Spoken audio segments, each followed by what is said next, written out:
Hello everyone, ನನ್ನ ಹೆಸರು ಸಂದೀಪ್. ಶಿವಮೊಗ್ಗದಿಂದ ಬಂದಿದ್ದೀನಿ. ರಷ್ಯಾಗೆ ಹೋಗ್ತಾ ಇದ್ದೀನಿ. ಬರ್ಸ್ಕಿ ಸ್ಟೇಟ್ ಮೆಡಿಕಲ್ ಯೂನಿವರ್ಸಿಟಿ ಅಂತ ಆಪ್ಟ್ ಮಾಡಿದ್ದೀನಿ.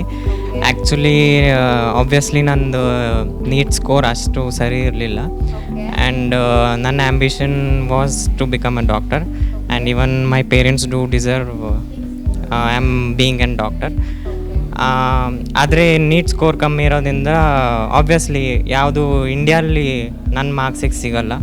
ಸೊ ಇಂಜಿನಿಯರ್ ಆಗೋಕ್ಕೂ ನನಗೆ ಇಷ್ಟ ಇಲ್ಲ.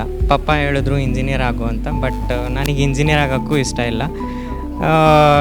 ಅಟ್ ಎನಿ ಕಾಸ್ಟ್ ಡಾಕ್ಟ್ರ್ ಆಗಬೇಕು ಅಂತ ಅಂದ್ಕೊಂಡೆ. ಆ್ಯಂಡ್ ನೀಟ್ ಎಕ್ಸಾಮ್ ದಿನವೇ ಒಂದು ಪಾಂಪ್ಲೆಟ್ ಸಿಕ್ತು, ಡಾಕ್ಟರ್ಸ್ ಬರ್ತ್ ಅಂತ. ಅದ್ರ ಥ್ರೂ ಪಪ್ಪಂಗೆ ಹೇಳಿದೆ, ಡಾಕ್ಟರ್ಸ್ ಬರ್ತ್ ಅಂತ ಒಂದು ಕನ್ಸಲ್ಟೆನ್ಸಿ ಅಂತ ಇದೆ.